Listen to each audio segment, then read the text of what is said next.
like to call to order the East Point Planning Commission meeting from March 7th, 2024. As we have no secretary tonight, we have an interim secretary. Mr. McCain, please call the roll. Good evening, Chair. Mr. Broll? Present. Mr. Stokes? Mr. Luback is absent. He called me. He is laid up sick. Okay. Ms. Naylor? No emails have been received thus far. Okay. Chair DeHunt? Here. And Ms. Moody? Here. Moving. You might want to just make a note of who's excused absent. Oh, yes, I'm Not sorry. excused. Yes, so Commissioner Ulinski did inform us actually 2 meetings ago that she would not be in attendance. Okay.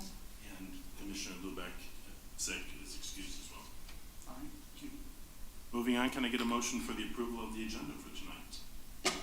I make a motion to approve the agenda before us for March 7th, 2024. We have a motion. Do we have support? Support. We have a motion and support. Second. Mr. McCain, please call the roll. Chair DeHunt? Yes. Mr. Broll? Yes. Ms. Moody? Yes.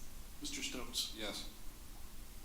Moving on to the first hearing of the public, as we do not have a public hearing of any sort, so you have 3 minutes to speak on whatever you would like to speak on. So please write your name down at the podium and tell us who you are. Oh. We have no accoutrement up there. Is there a pen up there? Or a crack operation.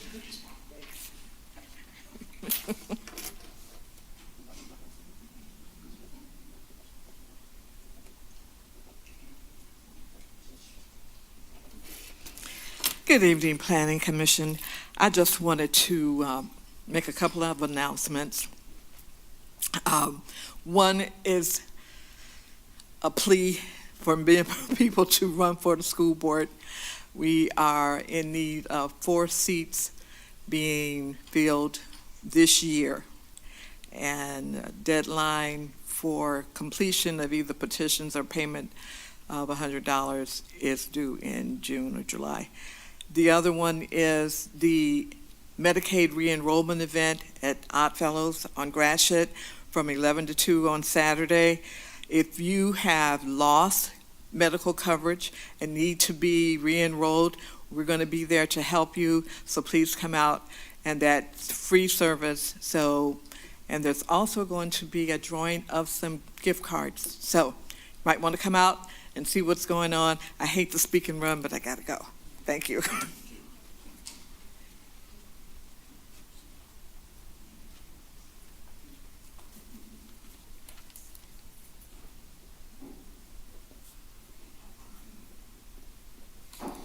Commissioners, Gary Myron, East Point resident. Stevens, since we're experiencing 1 lane on each way in 9 Mile, I was on Stevens yesterday, 3:15, and it was jammed, very jammed. Around Kennedy Park, coming up to Stevens, or coming up to Gratiot, guy in Friendly's bar, he was trying to turn left. It took him 2 lights to get out of the parking lot. And just people trying to walk across is on the difficult side. And this is just the start of what's going to happen if there's only 1 lane on each side on 9 Mile. Just to let people know, I couldn't make it to Tuesday's meeting, but that's it. Thank you. Thank you. All right. My Sheldon Cooper invitation. Does anyone else wish to be heard? Anyone else wish to be heard? Anyone else wish to be heard? Seeing none, we are moving on. We'll close the hearing of the public. Moving on to new business. Do you wish to do this, Ms. Brush? Oh, I'm terribly sorry. Just because you have glasses doesn't mean you can read. May I go back to item 4 and get approval of the minutes for the meeting tonight?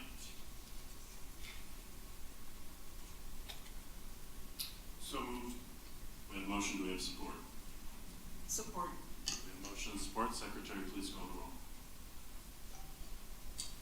Mr. Broll? Yes. Ms. Moody? Yes. Mr. Stokes? Yes. And Chair DeHunt? Yes. I just had one comment on the minutes. There were a number of speakers last week, and they're not all represented in our minutes. I didn't know, the minutes are not inaccurate, it's just that those notes are not listed. There are all the different people that came in front of us and spoke about different things.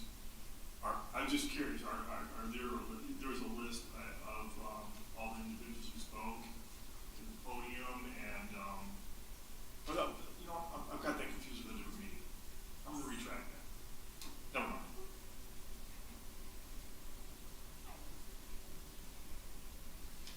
Mr. McCain, can you adjust the attendance? Thank you. Just a thought, Mark, if we don't have a public hearing, maybe just don't put it on the addendum for the meeting, just a thought. All right, moving on to new business. On behalf of the Planning Commission, I'd like to welcome Commissioner Stokes. Welcome to the craze. Wait till the master plan starts. Nice to meet all of you. Thank you. All right, moving on to item B, I will defer to Ms. Brazaszewski, please. Good evening. Thanks for having me. Good to see everyone. Welcome, Commissioner Stokes, and welcome back, Commissioner Naylor. So this item is to consider a motion to revoke the site plan for 24611 Gratiot, which is a business called Total Experience Event Hall, and also to recommend the revocation of the special land use. I don't know why it's echoey, but I'm going to continue. And recommend reimbursing the payment in lieu of landscaping. So within our packet, we have a memo explaining that the applicant seeks to be reimbursed $2,500 for their payment in lieu of landscaping. They were supposed to pay in lieu of 20 trees to be paid over the course of 3 years.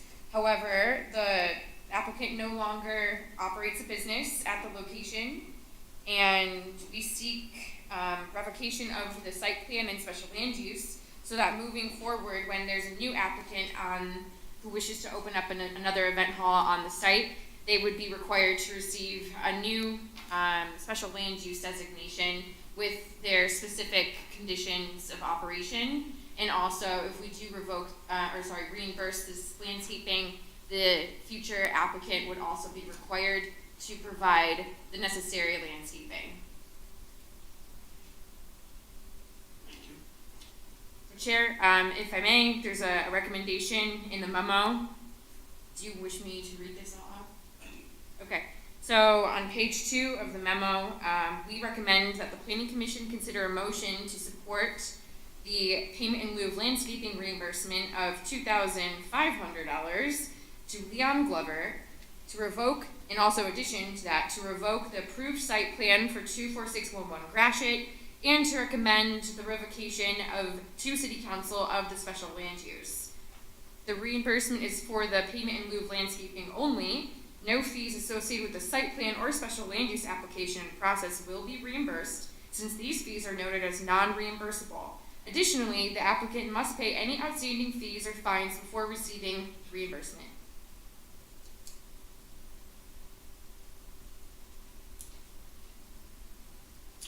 Does anybody wish to make that motion? I have a question. Maybe we'll open up to some conversation. Thank you.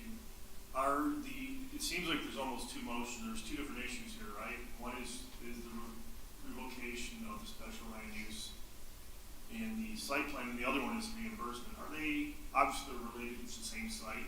Is one required for the other? Is the revocation required for the refund, or are these separate issues? That's a good question, Chair.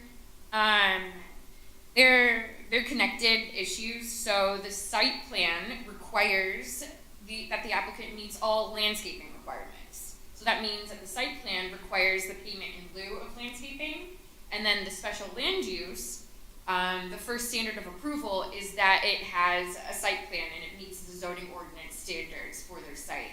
So they're all interconnected, and that's why we need to revoke the site plan and special land use for the reimbursement. Is it possible though to have two separate motions where one is up and one is down? For instance, you may not want to, change the vote on the land, but you may not want to reimburse the applicant, right? So, do these have to be connected, or are they two separate motions?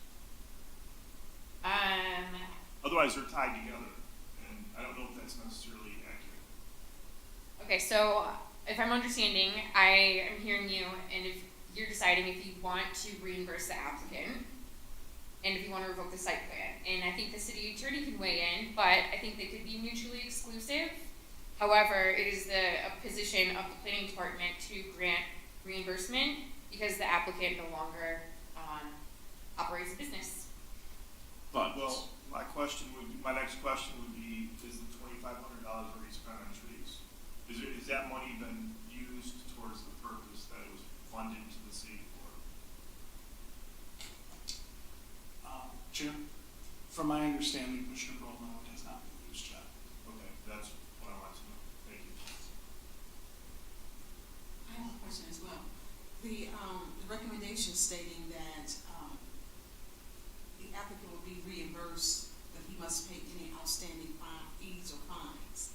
When you're speaking of fees or fines, are you pertaining to, any type of fines he may have received? Say he received something through the police department. Are we in a position to put that as a stipulation to recoup something that is outside of the scope of our commission? Sure. That's a good question. I'll rely on the city attorney to address most of it, but I can comment that I looked at the escrow account for the applicant, and as it relates to planning and zoning activity, the applicant owes, when I looked, like $50 or something dollars. It might be more now, after this. It might be more, but I do know that they owe money to fund the escrow account. To fund the escrow account, nothing For planning and zoning. nothing for civil infraction or anything like that. I did not do that investigation. so let me ask you this. Before we go and summarily refund somebody $2,500, why don't we make it contingent upon fees being paid? And if the fees are not paid, then take it out of the $2,500 and send him the difference. I think I think that would be fair. Yes. It's like, That way we don't have to worry about hunting down our money and he's gonna get short paid. Sure. That makes sense. I'm not sure how it will work on the city's end in terms of accounting, and if that is actually efficient for the city to administer. At the risk of sounding horrible, this is why we have finance department.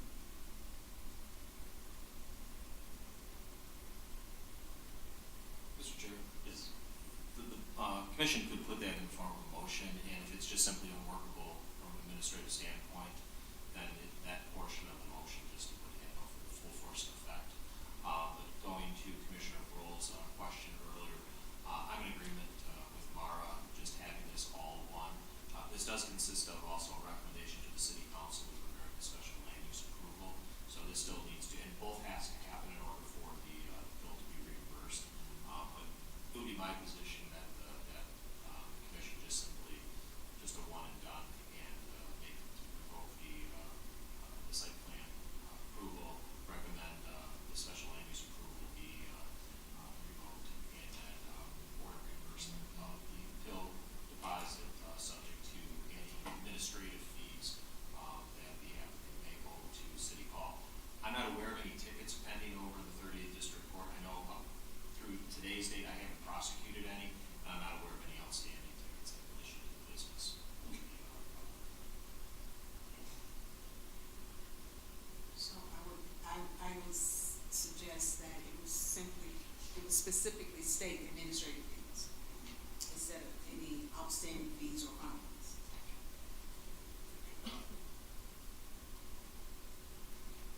So with the adjustments that Commissioner Moody has made, does anybody wish to make the motion that Mara has read into the record?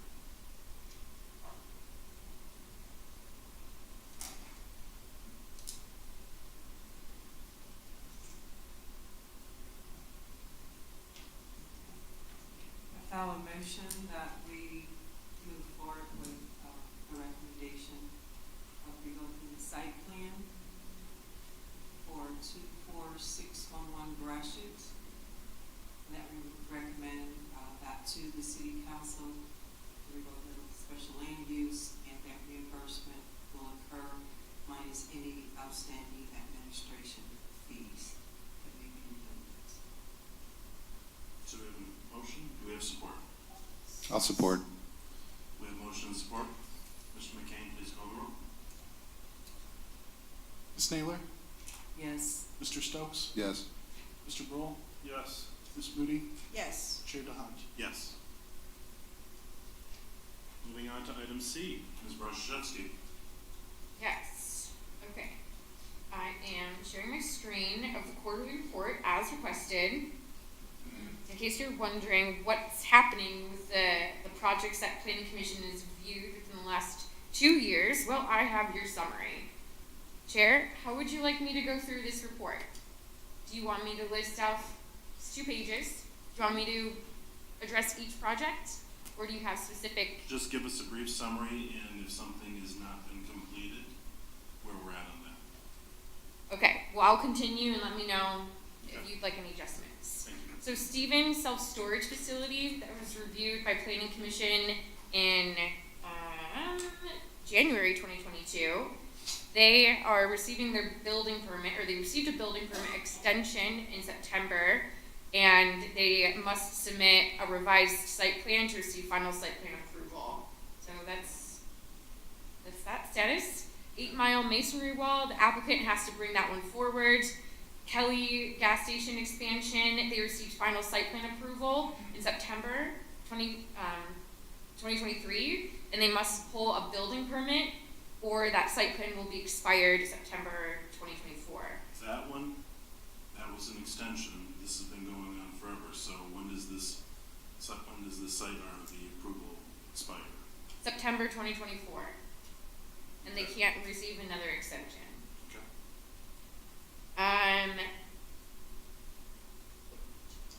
Chair, Please.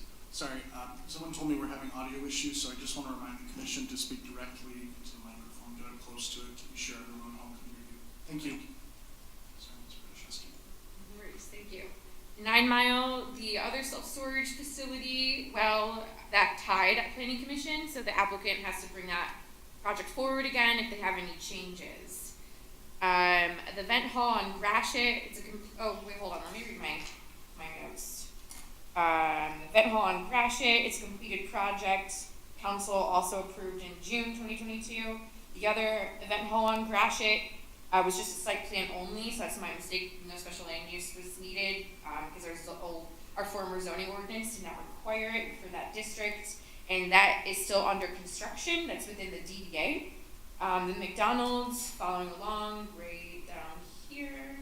That is a completed project.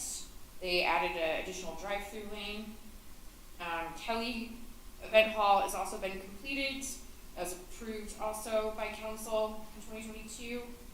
The other event hall in 9 Mile was approved by council in 2022. And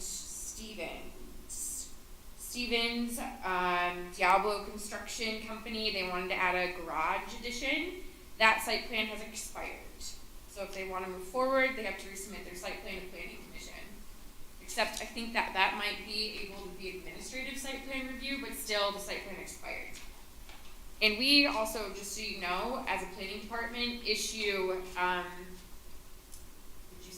wordings, or issue letters in advance notifying them that their site plan is subject to expiration.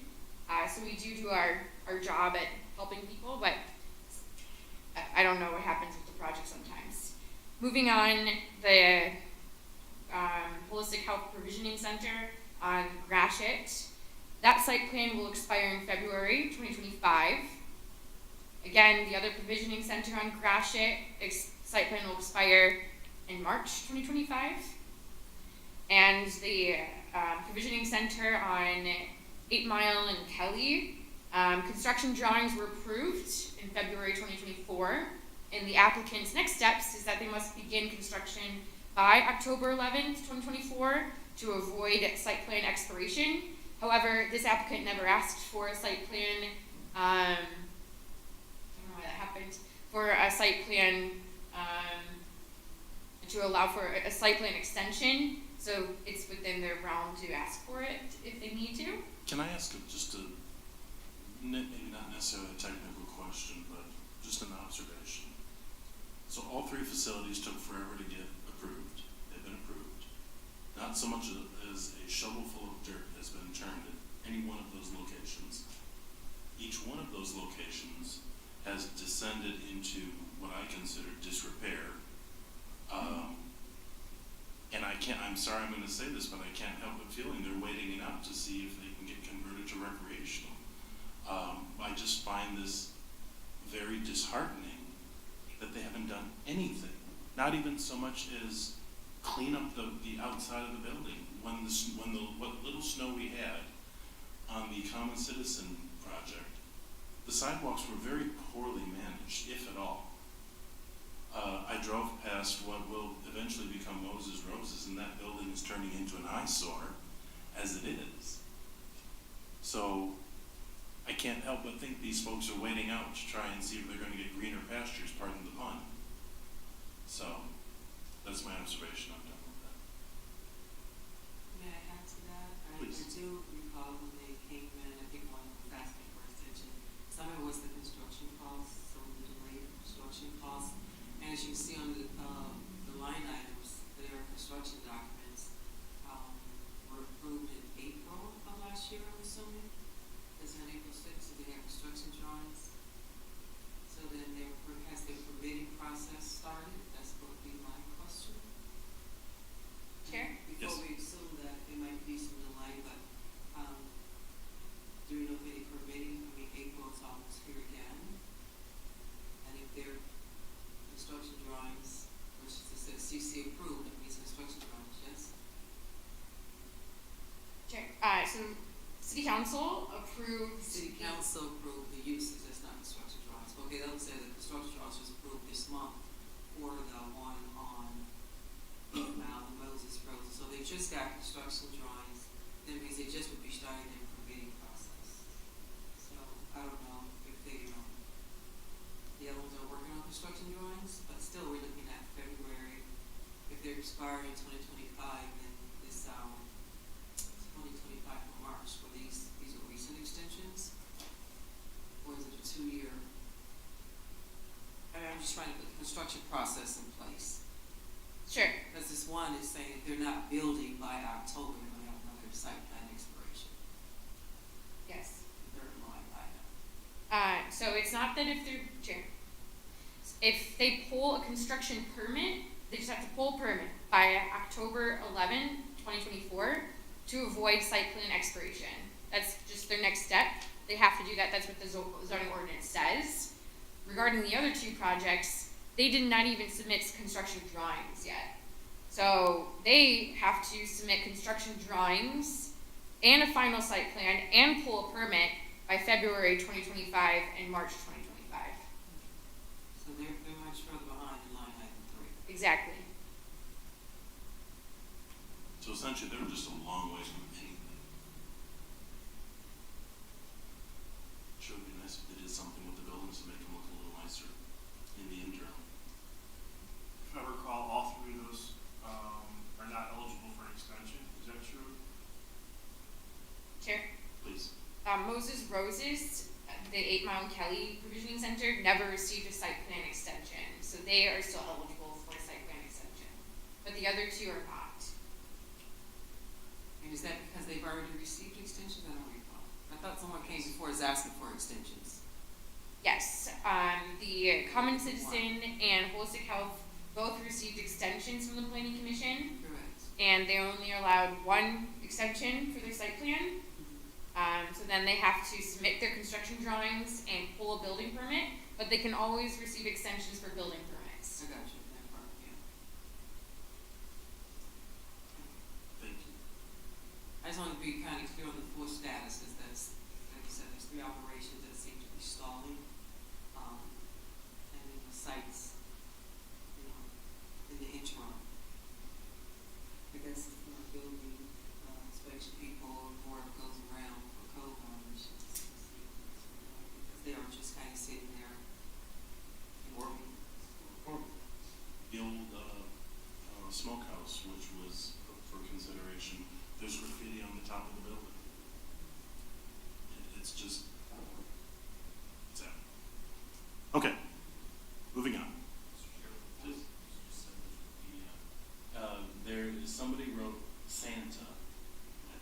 top of the old Iron Ivy building. I don't know if, at least it was there the last time I looked. I've been in and out of town, but the last time I was there, Santa was on the roof. Literally and figuratively. I will speak to the city's code enforcement officer tomorrow about that. Thank you. How these people get on top of a building like that just boggles the mind. To the risk. All right, moving on, sorry. Okay, 10 Mile, the proposed drive-through gas station was denied. 10 Mile Car Wash, the site plan will expire June 1st, 2024, but staff have been working with the applicant and they're really close to final site plan approval. Just waiting on a PDF copy actually to review. So I'm gonna make a note to make sure they send that. See, this review is good for that. Or thought about it on Monday. 24611 Gratiot. We visited this item. 10 Mile, the auto repair facility. Their site plan will expire August 2024. Again, staff's been working with the applicant on final site plan approval. Ms. Brzezinski, can I stop you for a second? Sure. I'm gonna go back and I'm gonna make a comment for the record on 24611 Gratiot. In the Macomb Daily, there was an interview that the applicant had made that the city of East Point was making it impossible for him to do business. I have horrific objection to that. And when I am looking at his handwritten note, I was evicted, too many restrictions to make money. Mr. Glover and his attorney were well aware of everything we discussed ad nauseum for a very long time in a public hearing and at this meeting. And I believe it went on for 2 meetings. And he was fine with everything. Then we go to the city council meeting and his attorney tries to walk back everything, saying that we were absolutely horrible to him, we were demanding this, demanding that, but he accepted the conditions. So to sit and blame the city, or blame anybody, because he couldn't do business, is a falsehood. We are here to protect the public, and we did just that. So I want that on the record. Sorry, I'm off my soapbox now with that situation. Because I showed faith in this man, that he was going to follow the rules. And who was the first person to see him breaking the rules? It was me. So, sorry. Moving on. Heard. Thank you. 9 Mile, the drive-through facility. That site plan will expire in September 2024. Staff's also informed the applicant of this, and they're changing project managers, so they're well aware of their deadline. The gas station, existing gas station, that's a completed project, so they just have to plant a tree in spring 2024 and pay the payment in lieu of landscaping for 9 trees. Staff just set up this week an account for the applicant to pay in lieu of 9 trees. Planning Commission reviewed this payment in lieu policy last year, and I just wanted to add it on here that we will present it to City Council within the 2024 fee schedule updates. I'll keep you apprised of that change. And the last one that we saw was this non-conforming use, our first one ever with Winter Sausage Manufacturing Facility, and they received the Class A non-conforming designation in November. The applicant actually just submitted a revised site plan to me a couple days ago, so it's hot off the press. Thank you. Moving on to item E. Okay. You're on deck. Wonderful.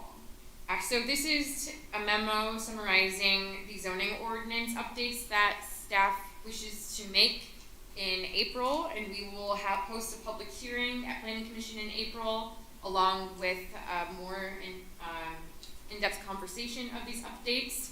But in order to have a swifter meeting in April, we decided to give you a teaser of the anticipated updates to come, or proposed updates, I will say. So next steps is that Planning Commission will host the public hearing on April 4th, and then the City Council will host a first and second reading. Regarding the updates, so there's, I organized this memo based on an article in the zoning ordinance, and the first update that we have is for the additional use standards section in Article 4, commercial and mixed use districts. So gas stations, we have to amend our additional use standard on gas stations because currently it has a standard of gas stations cannot be within 300 feet from a residential property measured property line to property line, and that is exclusionary zoning. The state of Michigan prohibits exclusionary zoning, so we must change that, and we think that it's better to have a regulation of 100 feet measured from property line to closest gas pump. Chair, may I jump in? We're having a discussion on this in April, so I have questions about that. However, it seems to me it's probably better to wait until April, correct? So this is the tease. Yes, Okay, then I will just leave it at that. Chair. Please. The reason why it's better to wait in April is for us to have a public hearing, and all members of the public will be onboarded all at the same time with all the questions and thoughts. This is just to get your mind going and basically have me read the memo to you 1 month in advance. Because we want to maintain transparency with the public and not have a pre-meeting before the meeting. Okay, Article 6, schedule regulations. We're adjusting the setback per our building official, Ray, great guy. The Michigan Building Code requires 5 feet setback. Currently it's 4 feet. And Article 8, parking, loading, access. Our Community Economic Development Association Michigan Fellow, and also our zoning administrator are teaming up to create criteria for electric vehicle supply equipment, and that will be featured within this Article 8. Moving on to Article 9, the same team that I just mentioned, that duo, is also working on expanding the landscaping article and adding green stormwater infrastructure. So this is to allow for grass alternatives or ground cover alternatives. I think that's what the terminology change that they recommended. Instead of grass, they can allow for clover or flowers or native, non-native plantings. These are the best practices that they're finding to be a more sustainable city, environmentally sustainable city. Clover is a weed unless you're a cow. How is that? Or leprechaun? Well, we are the Shamrock City. Well, and I'm just saying this, we'll discuss it next month, but how could clover be considered an acceptable ground cover? Unless you're a cow or a leprechaun. It's actually a better green alternative to grass. Is it really? That's what we're hearing. It's also good for pollinators, as it has little flowers. There's a lot more benefits to clover. You don't have to cut it as often as grass. Because it chokes out the grass. Okay. I guess we'll have a good discussion on that in a month. Okay. Also expanding other options to accommodate stormwater besides the typical stormwater drains found in the bottom of the parking lot. You can see this in terms of planters, cisterns, green roofs, green wall, rain gardens. The Planning Commission already has an initiative in this direction by requiring below-grade landscape islands. So we're already pioneering this green infrastructure system within our ordinance, and we're looking to pioneer more. Cisterns are amazing. Have you ever been in a community that utilized them? My parents lived in Bermuda, and they lived off of rainwater. And every house had a rippled roof and a cistern underneath. And then the water would process through filters and whatever. But these poor people lived off of rainwater. It is a fascinating thing, and you actually learn to conserve water when you have a limited amount.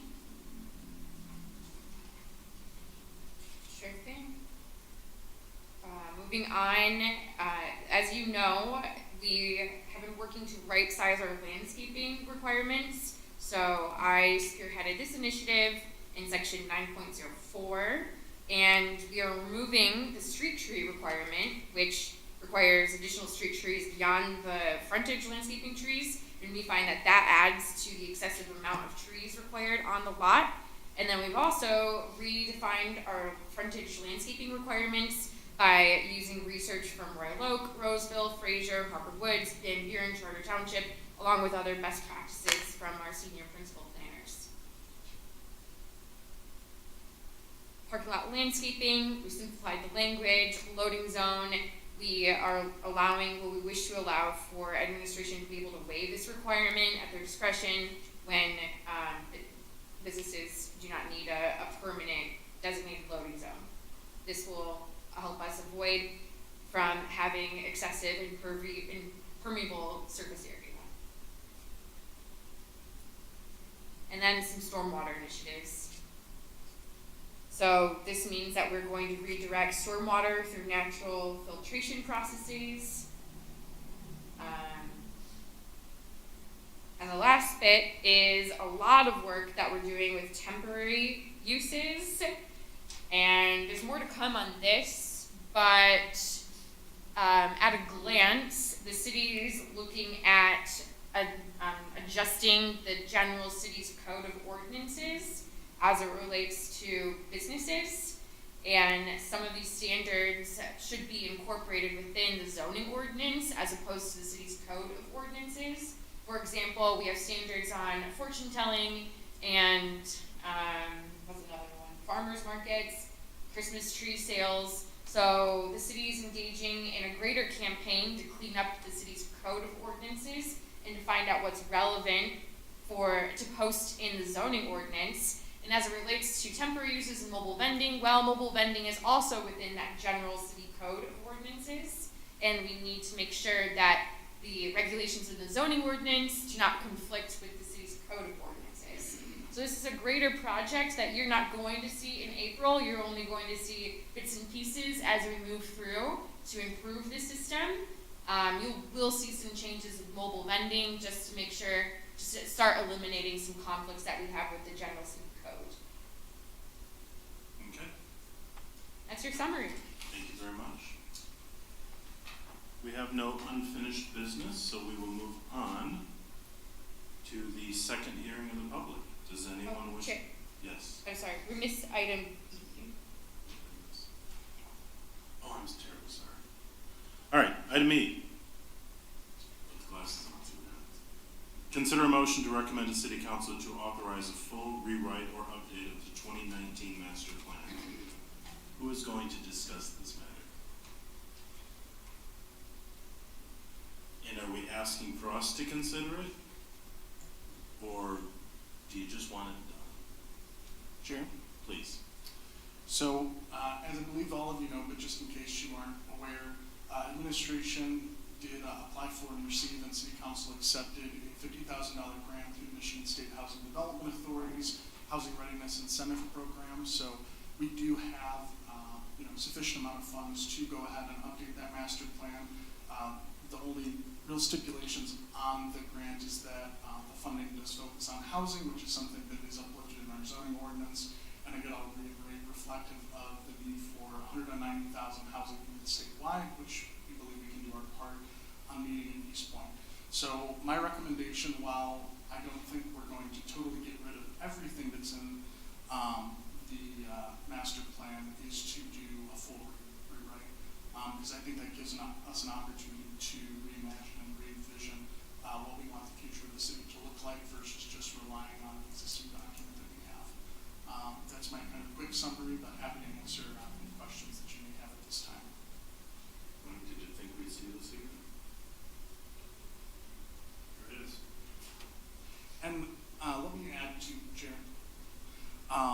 We would strive to approach this update similarly to the way that we updated the zoning ordinance, where we would establish a steering committee that would meet and discuss different parts of the master plan update, and then as things get updated, bring those to planning commission for review to make sure everyone's on the same page moving forward. So trying to streamline and simplify the somewhat tedious process that I understand that those of you that were there in 2019 went through. So hopefully that will address any concerns if there were any towards that effect. Maybe you don't know, like, who would compose that body, but I will say, on some of the other bodies, there were, you know, they were not any time frame that I could make it for. So I don't know what representation we might have or may not have from the planning commission, just from that angle. That concerns me a little bit. If I remember correctly, we did have when 8K still had a homeowners association, we did the 8K thing. There was something here at City Hall. I believe there was another one elsewhere, but as usual, public engagement is weak unless it's something that materially impacts somebody immediately. So we've got to find a way to reach out to a broader audience to get some participation. Because I don't think, at the 8K meeting, I think they came for the donuts and coffee, frankly. And, Chair, Yes, food does bring people in, you know. I can't understand. discount that. There's a lot of politicians that got elected because of donuts and coffee over the years, so.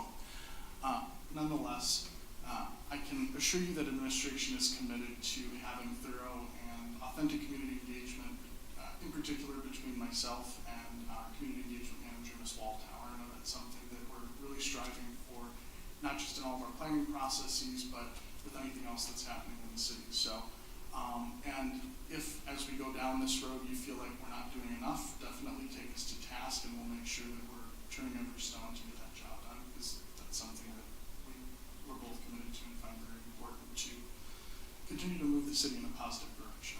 I will say that as much as I don't want to give up a weekend, Saturdays or Sundays usually would probably be best for most. Sure. If you could find like a community gathering like the cruise, or, you know, if there's something, if we actually get a farmer's market again one day.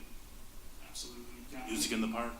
Any of the community events, 100%. You can see we're already starting engagement with, not to jump the gun, with the Parks and Recreation Master Plan. So yeah, any way that we can engage people, whether it's more static engagement like this, or it's interacting with folks at the community event, mailing things out, going door to door, like I said, we'll try anything to make sure that we get adequate engagement, to make sure this is a really good plan to move East Point into the future. You know what would be nice if we can set a timeline, because I feel like maybe last time, you know, we had to get it done by certain. Do you remember there being a timeline? Because I don't remember there being a set timeline saying we're going to start this in February and it's going to be done in October. Yeah, I don't remember that.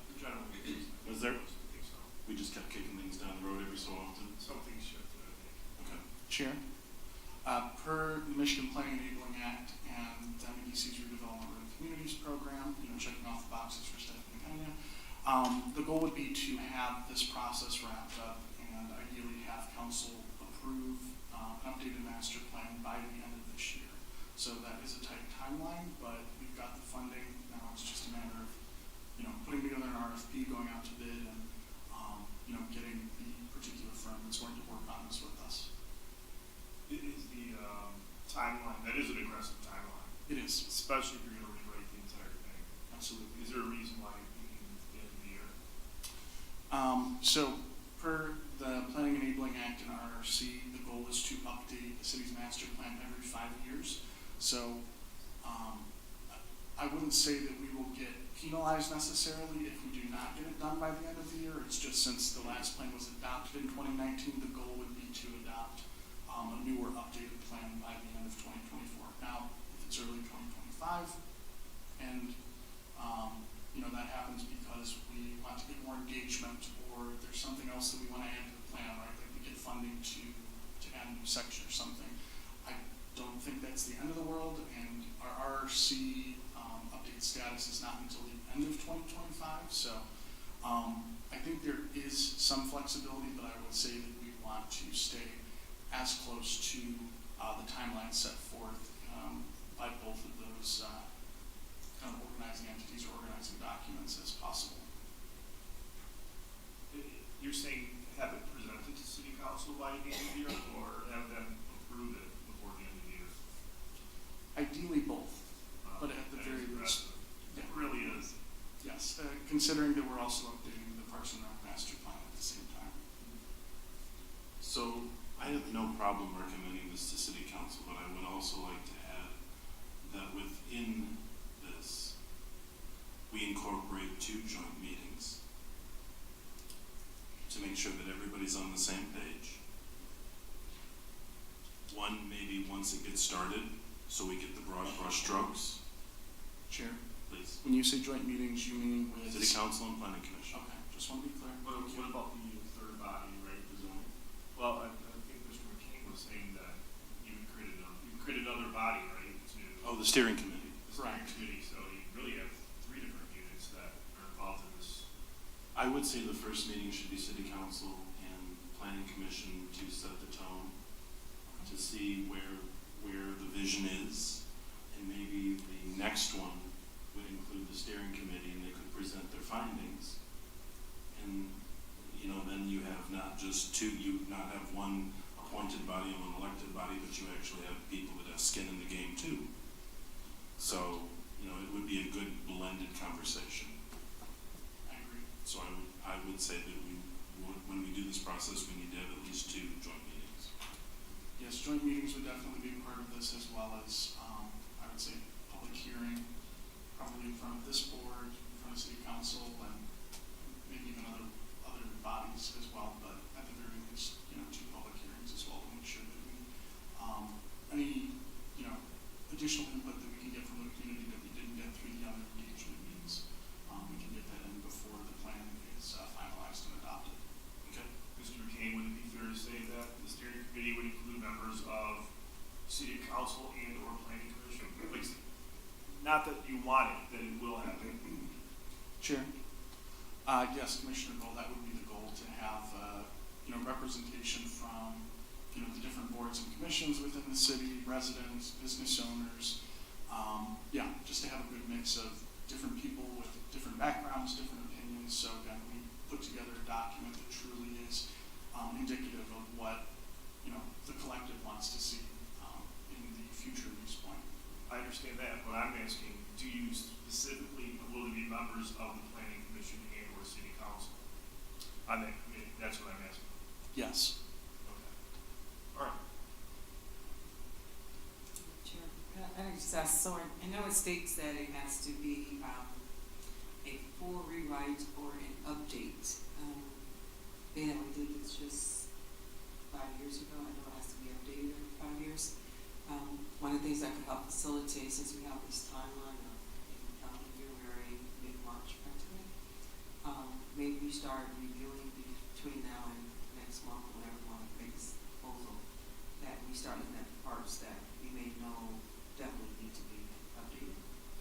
If there's some things that we can, that have the most relevance, and maybe one of those meetings up front with the public engagement be identifying those areas that have the most relevance for updating, so we can meet that time frame, especially for the redevelopment ready community showing here doing that engagement. But I think we should definitely filter those priorities that we should be maybe from based on the public delivers, well, those first 1 or 2 meetings, and then tackle those instead of trying to tackle the entire document in the short time we have. To Ms. Naylor's point, I think if we attack this in chunks Yeah. versus big broad brush strokes, we'll be more effective with time, cleaner discussion, and it might move better. Yeah, I mean, like we're doing ordinance, we did from start to finish, but we have more time for that. But this is more time sensitive, so I think that those chunks, designated chunks, and then have an order in which we address them. Chair?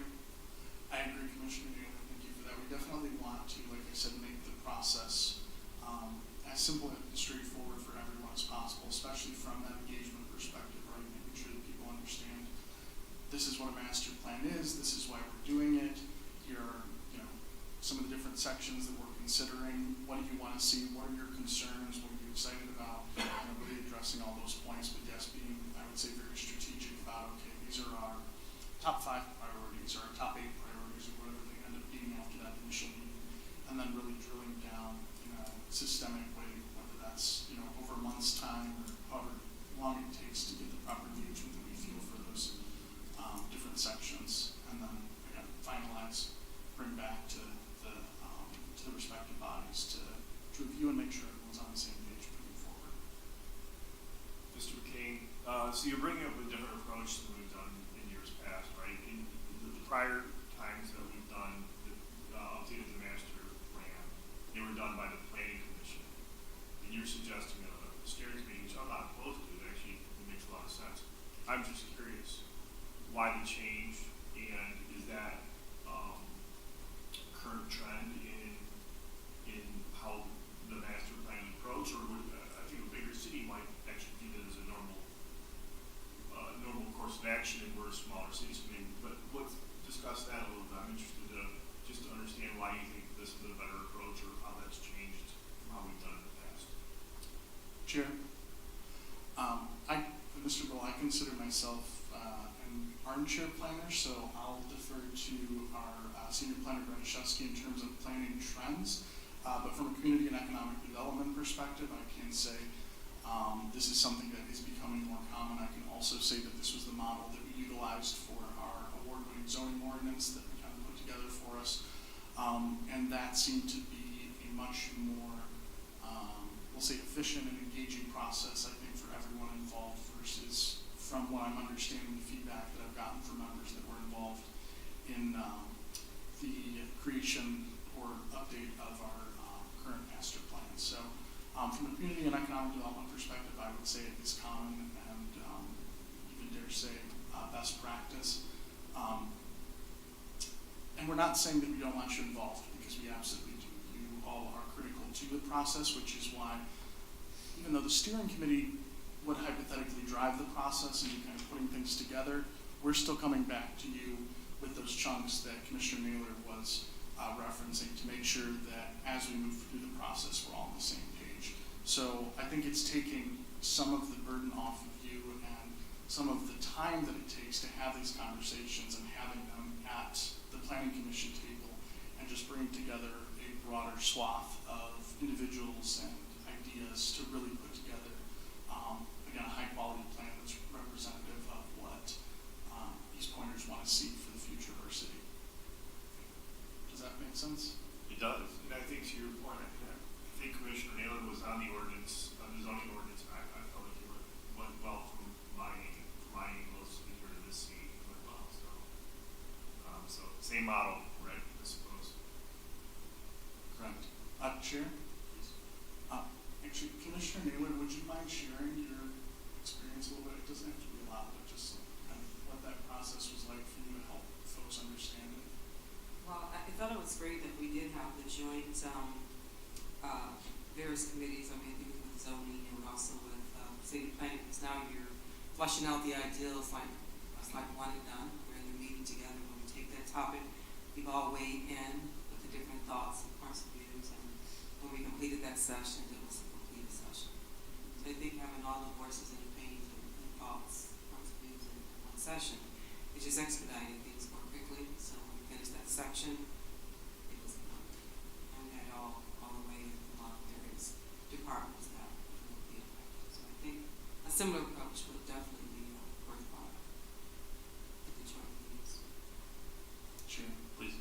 Thank you, Commissioner Naylor. And then if I can call our senior planner, Braniszewski, to talk a little bit about just ask why you kind of decided to take that approach. Is it planning best practices just from an urban planning perspective? Sure, thank you.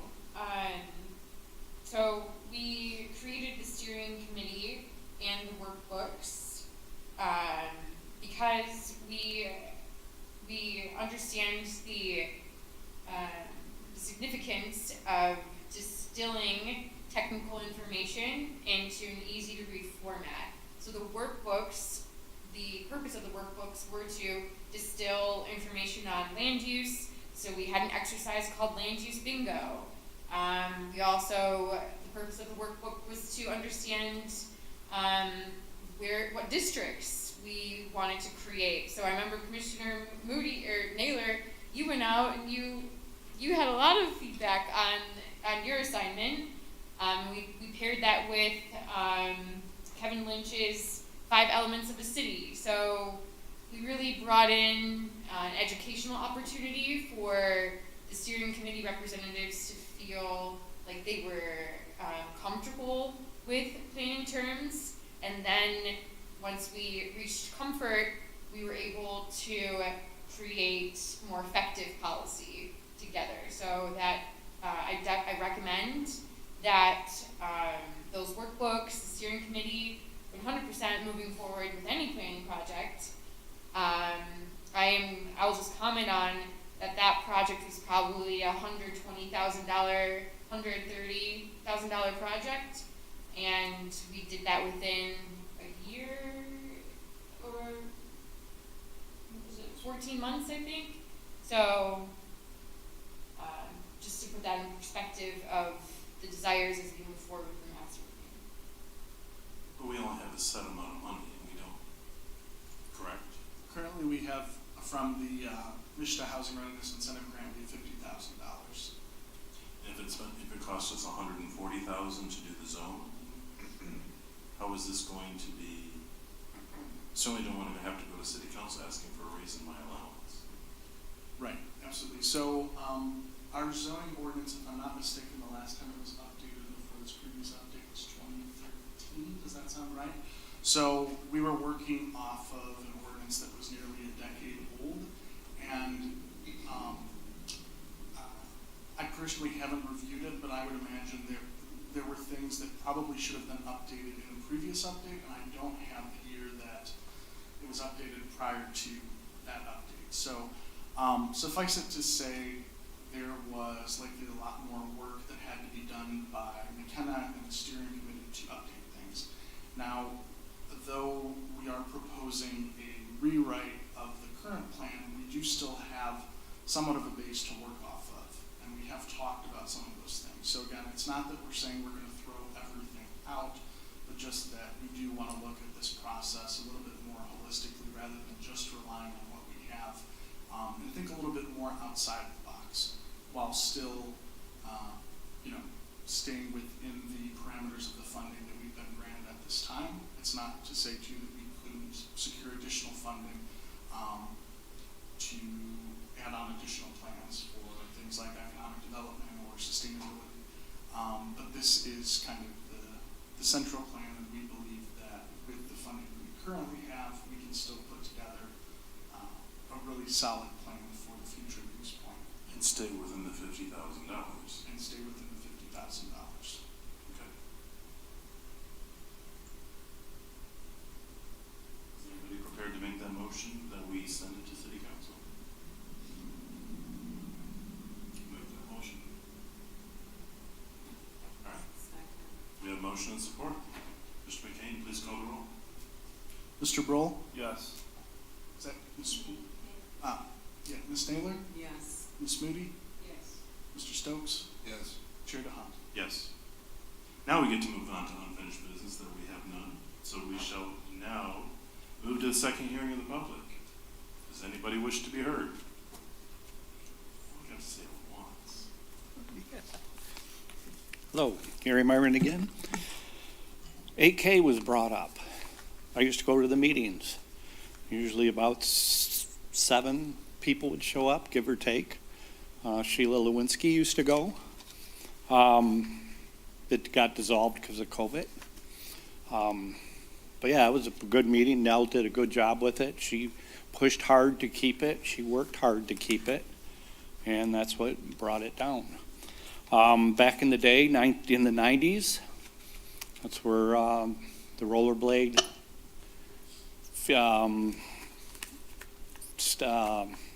rinks are, Kennedy Park, and I think it was Bellevue at the time, where the church is at on Topher. That's where they came in, is through the 8K. My son was on that league. They had over 100 people, a lot of teams. It was great, and they did a good job with that. St. Basil's, they used to have baseball teams. They did great with that. My girls and son played in that. That was all back in the 90s. It's all not there. East Detroit, I don't know if it was East Detroit or East Point at the time. They had the rec center. That's when we used to play at on 8 Mile. They used to have baseball or basketball games there, so they would play there. They would have leagues and everything else over there. And they were in elementary or junior high. And I just wanted to bring that up, that, you know, it was pretty active, the 8K.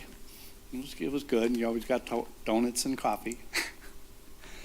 The screen that was just up here that she took down, it was after Complete Streets, where they showed, you know, the 9 mile after it complete, where they show this guy walking, not in the crosswalk.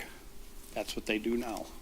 That's what I just want to say is she did a good job, or whoever did a good job, because that's the way they walk. They don't walk in the crosswalk. Thank you. Mr. McCain, I think when it comes to the Park Steering Committee or the nugget, when it starts talking about parks and recreation, I think we have a perfect unwilling participant, maybe. Does anybody else wish to be heard? Anyone else wish to be heard? I'm not doing it a third time. The hearing of the public is now closed. We will move on to training, Ms. Bruszewski. Today we are discussing Complete Streets. So we gave a teaser of this last month. Now we'll discuss it in full. And I provided the Planning Commission an article by Smart Growth America on what are complete streets. The purpose of this conversation is to identify and completely understand what a complete street is and any items or elements of the article that you enjoyed. So first I'll lead the discussion by saying, here's a diagram. This is before Complete Streets Initiative, after Complete Streets Initiative. So it's helpful when we're understanding what complete streets are, is to understand what they're not.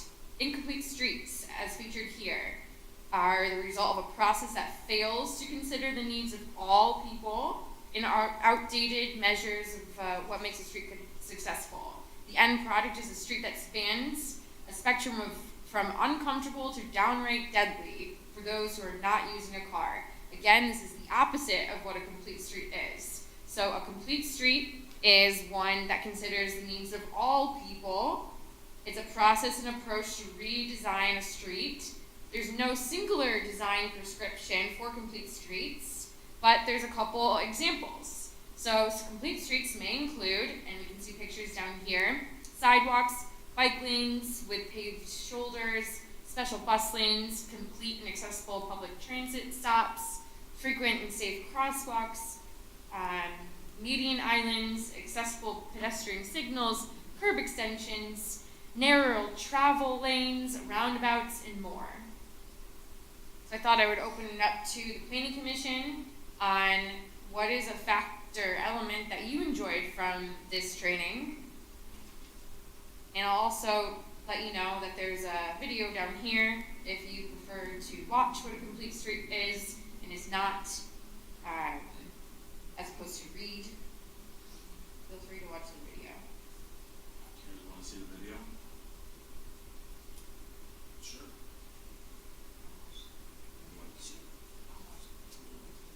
All right, let's do it again. How long in the video is it? We're good. Oh, sorry, I'm on my stuff's on you. Let's see if this works.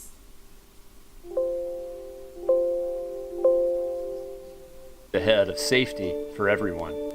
This is because it's impossible to prioritize.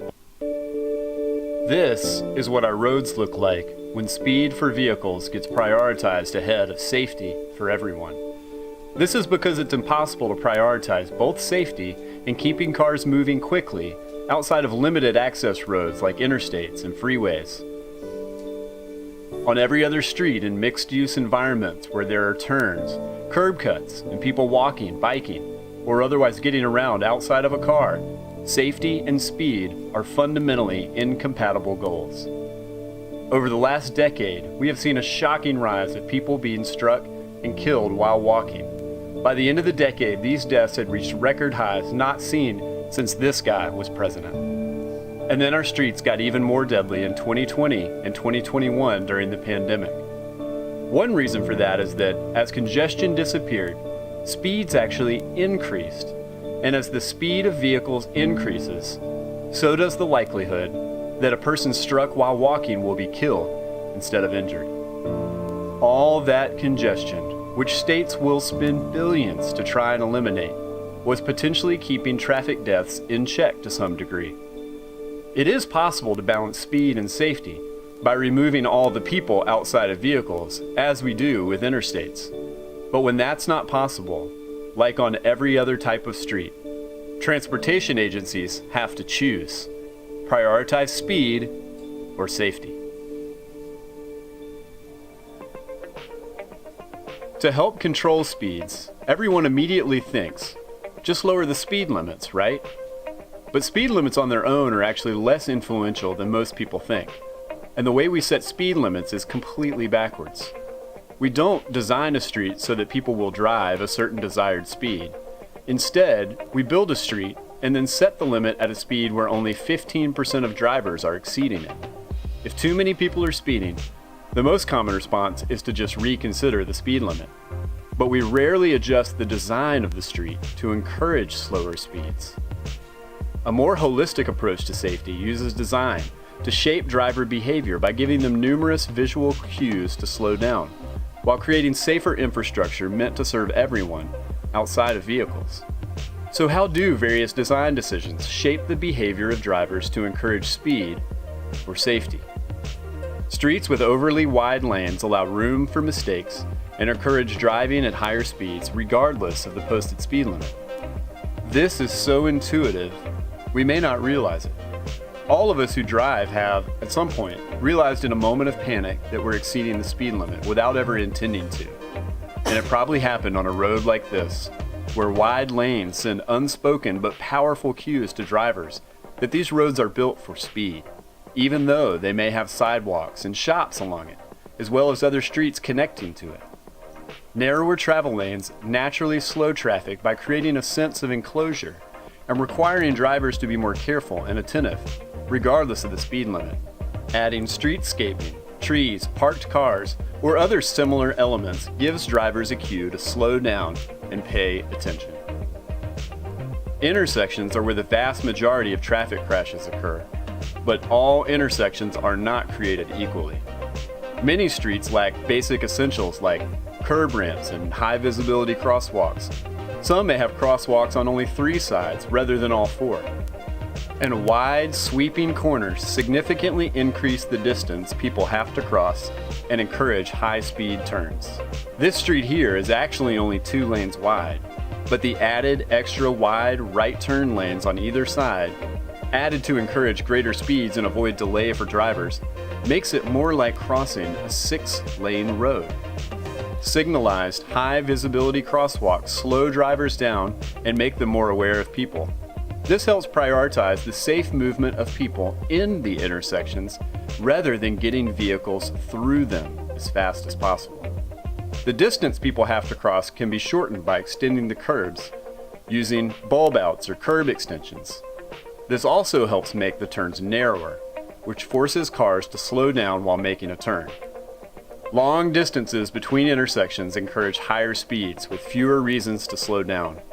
While this street sends a clear message to a driver that this road is meant for speed and there are few surprises to worry about, there's nothing to signal to a driver that a pedestrian might cross the street here, even though in many states, any junction with another street like this one is considered a legal intersection, even if it's unmarked. We are putting drivers in terrible positions with designs like these, and setting them up to fail. This is not an interstate, but every visual cue and design decision communicates that speed is the goal, and they don't need to worry about people or conflicts. In addition, they also leave people walking with a terrible choice. They can cross in the middle of a block between 2 destinations, perhaps unsafely, though often legally, or they might have to spend 20 minutes walking to reach something that's right across the street. That's the choice this mother had to make while trying to get her son to school, right across this same street. Keep in mind that states will spend millions or billions just to shave 1 or 2 minutes off the average car commute. The intersection 10 minutes away from that mom does have crosswalks, but it was never designed to prioritize the safety of people like her and her son. Not with double left turn lanes to maximize vehicle throughput, and 2 slip lanes, and 2 gently rounded corners to allow drivers to make right turns right through crosswalks without ever slowing down. Decreasing the distances between intersections helps reduce those speeds. And adding safe, signalized crossings where people already want to walk might add a few seconds to the average vehicle trip through a corridor. But this is precisely what it looks like to deprioritize speed in favor of safety. Lastly, right turn slip lanes exist for one reason and one reason only: to keep vehicles from slowing down on right turns, and they are incredibly dangerous for people walking. They exist because traffic engineers realize that cars turning right, even on a green light, have to slow down, producing dreaded congestion and delay. So to prioritize speed, traffic engineers started adding lanes that allow drivers to make right turns without being required to slow down or stop. Slip lanes make intersections wider than they should be, requiring longer crossing distances, and they put people crossing the street right smack in the path of drivers who are not slowing down. But cities, and especially states, keep building them, because moving vehicles quickly and without delay is the outcome that they actually prioritize ahead of safety. Eliminating slip lanes in favor of right-angle turns produces slower, safer turns and shorter crossing distances for people. Removing them can also create new space for people walking, or even sidewalk cafes or other businesses. This slip lane in Arlington, Virginia made it possible for drivers to take a right turn at full speed right through a crosswalk into this residential neighborhood.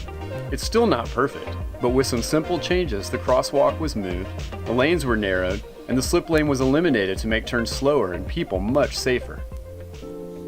Our goal with street design should be to make dangerous behavior difficult and safe behavior easy. Designing roads to be safer and slower by design also reduces the need to rely exclusively on law enforcement, which not only saves money, but also prevents potentially deadly encounters with police for Black and brown people. We will continue in this Groundhog Day loop of ever-increasing deaths of people on foot until we finally unwind this deeply embedded, invisible, yet powerful emphasis on speed. It is completely incompatible with safety.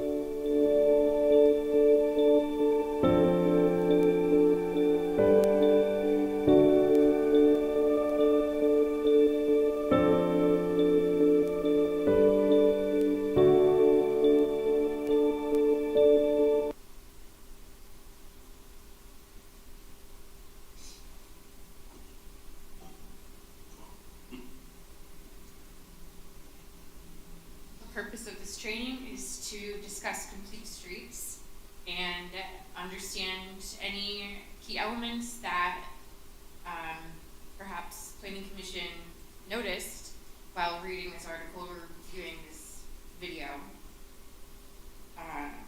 For example, I thought it's alarming that we're only designing streets to be deadlier.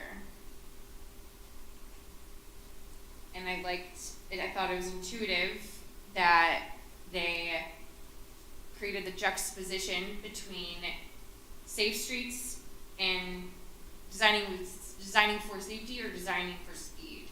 And we can't have both. It seems to me that we've already started dealing with some of this, specifically along 9 Mile. And I think one example right now is when the addition or the expansion at McDonald's was done. I believe part of the criteria was to remove the curb cut, one of the additional curb cuts. And if I'm not mistaken, that has been a goal all along, has been to remove excess curb cuts. So I think we have been kind of ahead of the curve on that one. One of the things that I took away from this video is where they have these complete streets, the buildings are pretty much stacked one on top of each other, with either diagonal parking in front or no parking. And we don't have, Kelly Road, prime example of buildings that are stacked one on top of each other. As I watched that video, I kept thinking, Kelly Road, Kelly Road, Kelly Road. New housing, you could do a nice complete street there. We could do a whole lot for retail there. Yes, as Mr. McCain is showing this. If you are not aware, March 21st from 5:30 to 7:30 at the Christian Trinity Church on Kelly Road. Prime example, prime location to do a beautiful complete street and potentially add what could be millions of dollars worth of revenue between housing and businesses. And then I looked at the residential, that was concerning. But I traveled 4.5 states and I have seen a lot of complete streets. And I've driven down a lot of complete streets.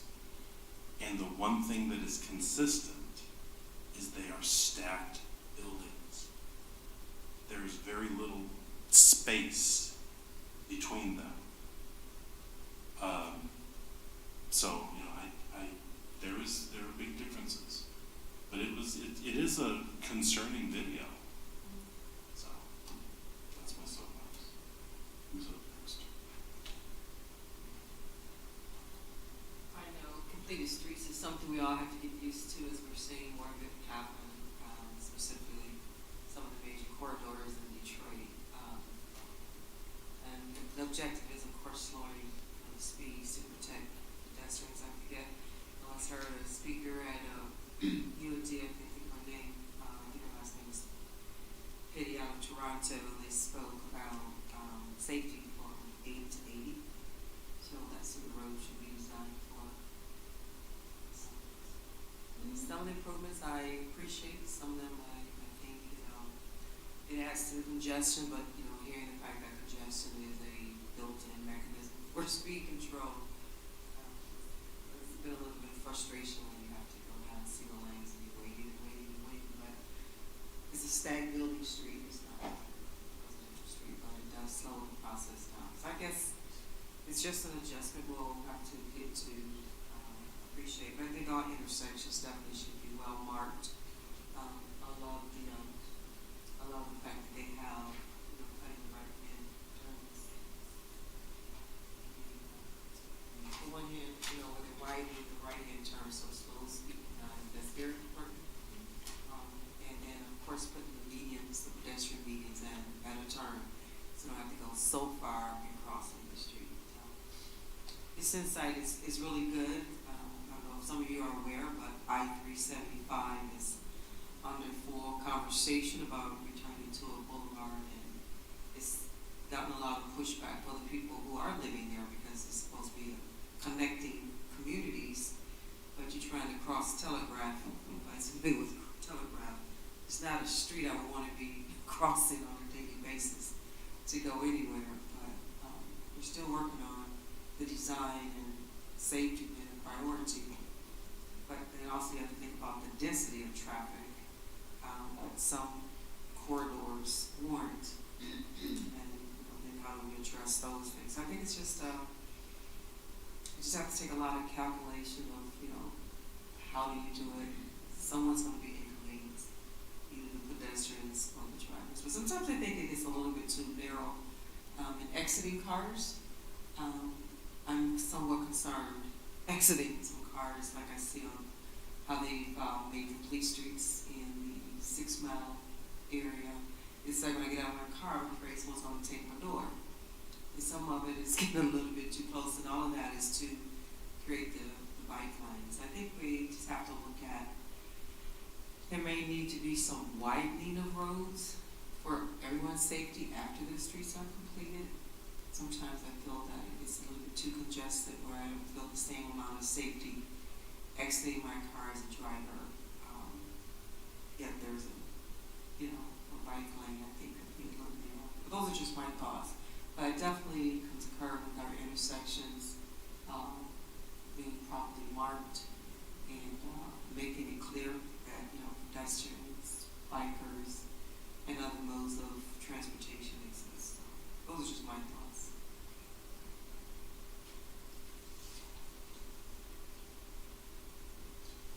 Yeah, so the little diagram here with the 20 mile an hour, 30 mile an hour, 40 mile an hour, I thought that was kind of fascinating because I know a lot of the streets that I travel on are 30, 35 around the city, and you go from 5% fatality at 20 miles an hour to 35, or 45% at 30, and then 85% at 40, and that's just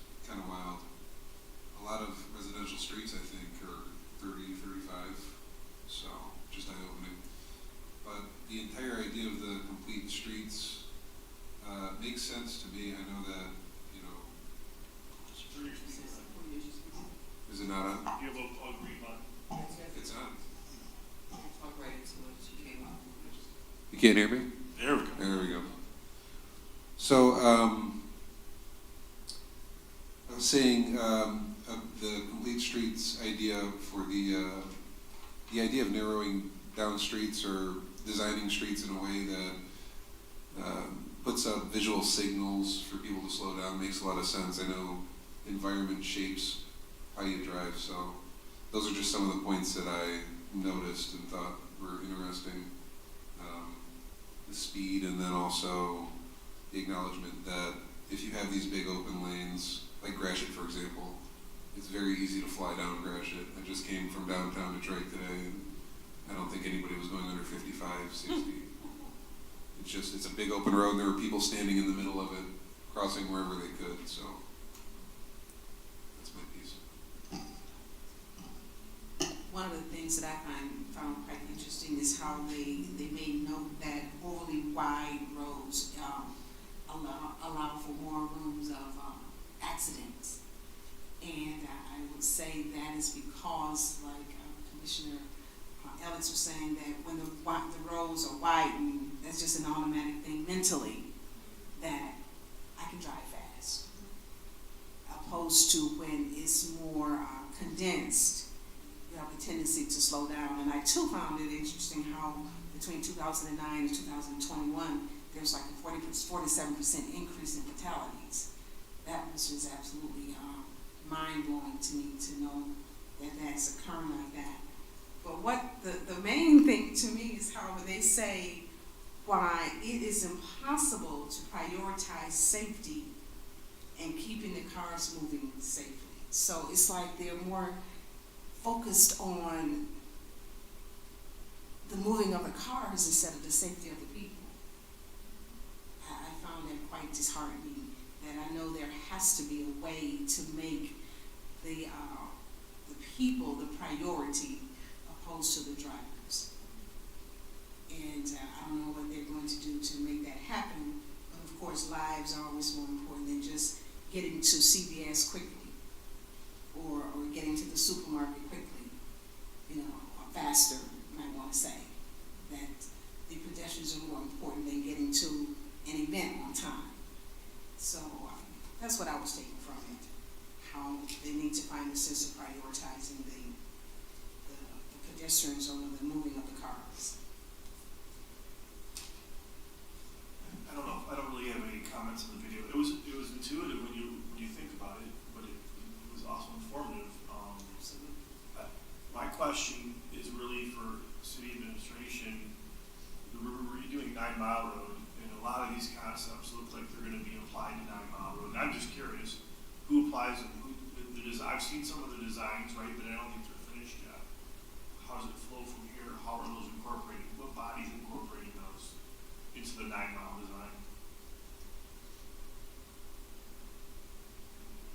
Sure. Well, I can attempt to address this. The Michigan Department of Transportation, they oversee reconstruction of state-owned roads, 9 miles of state-owned road. What? 9 miles not road? Okay, I'll defer to the Community Economic Development Manager, McCain. Chair?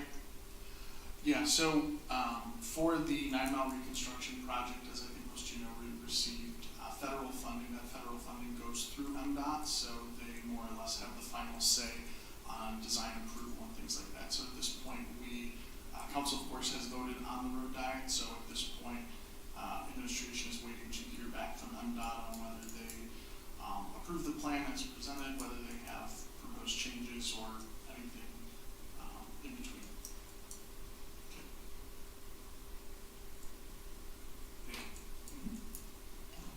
Sure. I appreciate this conversation. I think this is one of the best trainings that we've had so far, just by active participation and dialogue.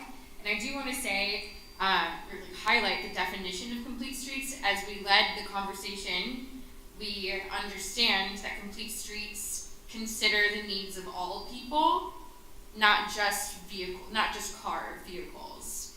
So I highlighted this section here. Complete Streets is an approach that enables safe access to all users, including all users, pedestrians, bicyclists, motorists, transit riders of all ages and abilities. This approach also emphasizes the needs of those who have experienced systemic underinvestment, as I think Commissioner Moody pointed out, just the fact of us throughout all of our years of history prioritizing the speed of vehicles over safety. So this is systemic underinvestment of considering the needs of everyone that uses the street, not just cars. So Complete Streets does not have to be a complete street with the bike lanes, the crosswalks, cinched-in roads. It could be one of the other. It's just this culture shift that, I'm sorry, there's feedback. It's this culture shift that considers not just the motorist anymore. And I can understand why a fully complete street would be a main street, because that seems like it would be low-hanging fruit for the city to create, as Chair, you were mentioning, the stacked buildings. You only see complete streets on the stacked buildings, because that's where the downtown and there's enhanced pedestrian walkability in that area. But that doesn't mean that other streets can't have some elements of this culture shift. Thank you for sharing and letting me share. Okay. That was great. All right. Moving on to commissioner comments. Let me put my glasses on, make sure I didn't miss something. All right, moving on to commissioner comments. Ms. Broszewski, you're on deck. Thank you. My colleague, Zoning Administrator Wolf Smith, is leading the efforts to update the Kelly Road, or to create the Kelly Road Complete Street Corridor Plan. And she wanted me to pass along this information that I'm sure our Economic Development Manager McCain will also speak to. But you have flyers in front of you for inviting you to attend an open house discussion March 21st, which is a Thursday, I believe, 5:30 to 7:30 at Christian Trinity Church. And this Complete Street Plan is just conceptual. It does not involve the actual design of Kelly Road.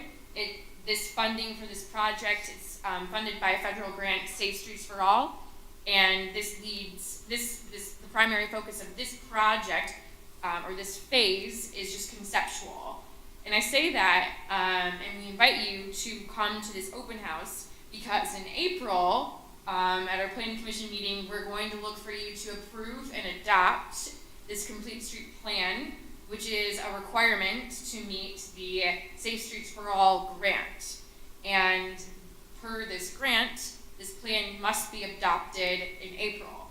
So please attend this open house and provide your feedback. And I'll let you know that it's just conceptual. We're not deciding on specific designs. That will be an additional phase later on in the year as we receive more grant funding. And if you cannot attend this open house, you can follow this QR code and comment on the conceptual plan online. Can you make sure that every business along Kelly Road is going to receive this, Chair, please? these flyers will be mailed out to all the businesses on Kelly Road between 8 and 10 Mile Road for the city of East Point, and the city of Harper Woods will be handling outreach for their section of the corridor. In addition to the mailings, we'll also be going out and hand delivering them to every address on Kelly between 8 and 10. Thank you. Your turn. Well, other than that, thank you. It's a pleasure. Enjoy your evening, and I've enjoyed mine. Mr. McCain. Thank you, Chair. Yes, as several people have spoken to now, we're very excited to have our community engagement session for the Kelly Road Complete Streets Corridor Plan. So I won't wax on any further about that except to encourage you all to attend both the commission here this evening and folks in the audience as well as everyone watching at home. We really want to get as much engagement as possible, and as Planner Rudashevsky alluded to, get this approved approved to apply for implementation funding. This is something that both the cities of Harper Woods and East Point have been working on for an extended amount of time with our planning firm, McKenna, and our engineering firm, AW. So, yeah, we're really excited to see the reimagining of Kelly Road here in the future. I also wanted to mention, in addition to it being their 100th anniversary, the Eastwood Oddfellows are going to be hosting a Medicaid reapproval or renewal event this Saturday, March 9th, at the hall just behind our City Hall here from 11 a.m. to 2 p.m. So there are flyers at City Hall, and then we've also shared those via social media.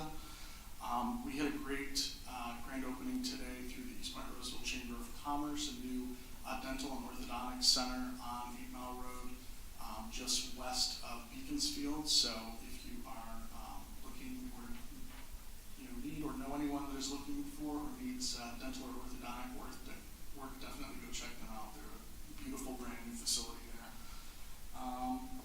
And last but certainly not least, as we mentioned earlier, we are in the process, along with the City of Roseville and the Recreation Authority of Roseville and East Point, of updating our 5-year Parks and Recreation Master Plan. I encourage everyone here and watching at home to come to East Point City Hall or the Rec Authority building on Sycamore, just about a block north there, 11 Mile off Gratiot. Here at City Hall, we have all 8 parks that are within the city of East Point, and the rear building, there's all 8 parks in East Point and all 8 in Roseville. So you can write directly on the maps, or you can also put sticky notes on there. We will have additional engagement opportunities. This is just the first phase of engagement. These maps will likely be up through the end of April, so there is a little bit of time, but I would encourage you to get your comments, get your thoughts in early, because the maps could fill up fast. And I think that's it for me this evening. Thank you. Mr. Albright? Thank you, Mr. Chair. I just want to share with you some anti-blight procedures that the city has been stepping up enforcement on. The one is the administrative search warrant ordinance that the building department over the last 2 months or so has been actively utilizing. It's an ordinance that I drafted several years ago, and over the years it's been used sporadically, but over the last couple of months, the building department has been relying on that to get code inspections of mostly vacant properties here in the city. And how that ordinance works is the building department will identify a property here in the city that is either the center of numerous neighbor complaints, whether there's squatters there, narcotics usage, it's just vacant, and then they will send over that request to our office. I prepare the administrative search warrant. We then go in front of the district judge over at the 38th District Court and swear out a warrant, and then that gives the code enforcement officer the authority to enter upon the property, including the house, the garage, any structures on the property in the backyard, to identify any code violations, with the hope then that the property owner, oftentimes is an out-of-state corporate property owner, will then comply with the city's request to make those, correct those code violations. The other process that we've been using, that the building department has been actively using over the last couple of months, is through nuisance abatement, utilizing the circuit court. And what will happen is a property will get identified. I'm going to use one just by way of example, the old bank building on 9 Mile Road, there by the I-94 entrance, basically to the east side of the city. And that property had been sitting in its curtain state for quite some time, vacant, not registered according to the city's vacant property registration ordinance, and was also experiencing some blight. The sign on the front had been hit by a driver. It was leaning against the building. The exterior of the property was not being maintained, and so we have filed a circuit court action seeking to have the code violations corrected at that property. And how that process works is when we file that lawsuit, we also record a notice of lis pendens with the Register of Deeds. So the current owner, and again, I'm just using this property by way of example, but anybody that's subject of this type of complaint where lis pendens is recorded with the Register of Deeds, it prevents them, or at least discourages them from then simply selling the property to maybe an unsuspecting buyer who does not realize that there is this pending nuisance abatement action in the circuit court. So assuming that the buyer checks the register of deeds to confirm ownership, this notice of lis pendens would then show up in the chain of title, indicating that there's a pending nuisance abatement action. And just over the last, I just received a request this afternoon from the building department to start blight proceedings. Presently, I think we have at least 10 properties that are subject to these blight proceedings. One of the other properties was there was some narcotics activity going on there, and one of the individuals unfortunately overdosed in the garage. And this was an out-of-state corporate owner, and they had not assigned a property manager to this property, and the house was just sitting there causing a blight on neighbor. So we are actively working to get that property corrected, along with several others. And I anticipate, as with the spring upon us in a couple of weeks, that the building department will be identifying other properties as well to pursue nuisance abatement. Thank you. Thank you. Councilman Shadley. I don't have anything today. Commissioner Stokes. I just want to say it's nice to meet all you guys. I think I've met everybody here a few times on a couple different commissions. I look forward to working with you moving forward. Councilwoman Naylor. Commissioner. Commissioner Naylor, Councilwoman. Welcome, be part of us. I'm glad to be here tonight. I just flew in from Phoenix. I said I can't miss 3 weeks in a row. I do miss you guys. I enjoy this work that we do for our city. So I had to get on an earlier flight so I could make it. So my apology for the slight delay getting in from the airport. But I would just like to say I look forward to the master plan and what we can start envisioning for the city of East Point. This is also Women's in Construction Week, so happy Women's in Construction Week. And if you know any women that are interested in entering this space, there's a myriad of opportunities for them to be introduced. This is why searching Eventbrite. But glad to be here this evening, and look forward to what this Kelly Road project is going to bring. And I think it's great because it's an opportunity to unify 3 communities, 3 cities, 3 municipalities, and I think that's how we continue to build a stronger community. Thank you. Commissioner Moody. Good evening. I too would say I'm glad to be here today. I was gone for almost a month, taking care of my dad in the state of Alabama, so this is a thing to say that I'm back. So other than that, I really don't have anything except welcome Commissioner Stokes. We're glad to have you, and look forward to what we're about to do on Kelly Road. That's it. That's all I have. Commissioner Rowe.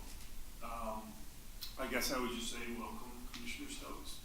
I don't really have anything. It was a good meeting tonight. Thanks for the training and the discussion. Yeah. Thank you. Welcome, Commissioner Stokes. I apologize if I was a little emotional with regards to Mr. Glover, but it's not often that I give somebody the benefit of the doubt and they turn out to be what my gut was telling me. That said, we live and learn, and we move forward. I've been traveling a lot, as some of my peers up here have been doing as well, and one cannot help but be overwhelmed by the comments on Facebook with respect to the 9 Mile project. Regardless of where you land on this project, either for or against, I don't particularly care, but do it in a respectful, fact-based, driven manner, as opposed to allowing vitriol to come out. Have facts and be willing to listen to your opposition. And I say that to all sides. I've never seen anything in my life since the name change divide a community so much. So it's time to start listening to your opposition on whichever side you land. And I'm not wading into this, but I'm simply saying you need to listen to your opposition before you think you have an opinion. And then once you listen to your opposition, then form your opinion. Again, that goes on both sides. With that said, can I get a motion to close the meeting? We have a motion, do we have support? Support. We have motion support. Mr. McCain, please call the roll. Ms. Moody, Yes. Ms. Naylor, Yes. Mr. Stokes, Yes. Mr. Broll, Yes. Chair DeHaan. Yes.